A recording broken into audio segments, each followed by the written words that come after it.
En collaboration avec UPA Développement International, l'Œuvre Léger travaille de concert avec l'organisme haïtien FODES 5 afin d'améliorer le sort des agriculteurs et de leurs familles dans la région de Labrousse. C'est par la formation de formateurs compétents que débute la solution pour un développement local efficace et durable. Mon travail en formation avec FODES, c'est d'abord avec les formateurs. Donc, c'est un travail de formation de formateurs sur, entre autres, les techniques d'animation.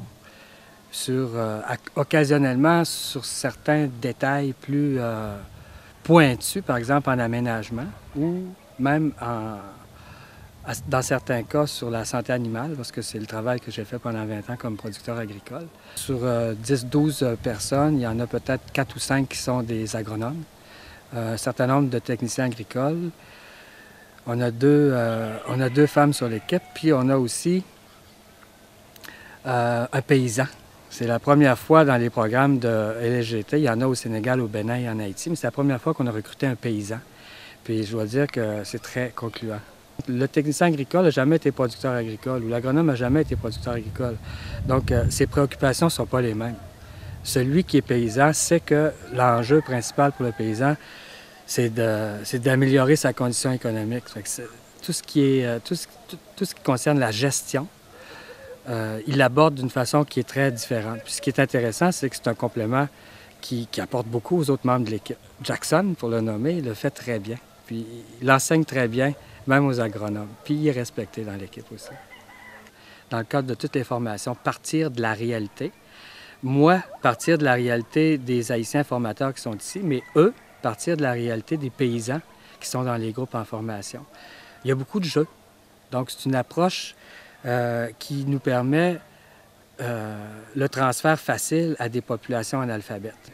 Il y a le jeu des souliers où on embarque 5 personnes ou 4 personnes sur 2 planches, puis on leur donne un défi à relever. Il faut qu'ils s'acheminent jusqu'à un certain point précis.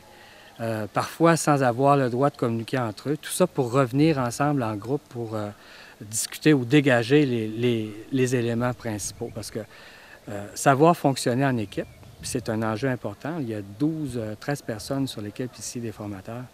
C'est important de pouvoir fonctionner en équipe. Puis c'est des jeux qui nous permettent d'aborder des choses qui sont peut-être plus difficiles à aborder autrement.